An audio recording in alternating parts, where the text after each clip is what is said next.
கெட்டு போனது செத்தும் உடல் நோகுது சிந்தை கெட்டு போனது செத்தும் உடல் நோகுது ஆத்தாடி மனுஷனுக்கு ஆகாது கொண்டு வழக்கு ஏத்தாத குத்து விளக்கு சுட்டாக்கா யார் பொறுப்பு சுட்டாக்கா யார் பொறுப்பு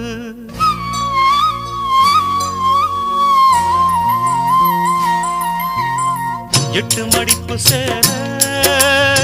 இடுப்பில் சுத்தப்பட்ட ஒரு சோல பட்டம் கொடுத்தது எனக்கு இன்னும் பாதியில் நிற்குதே வழக்கு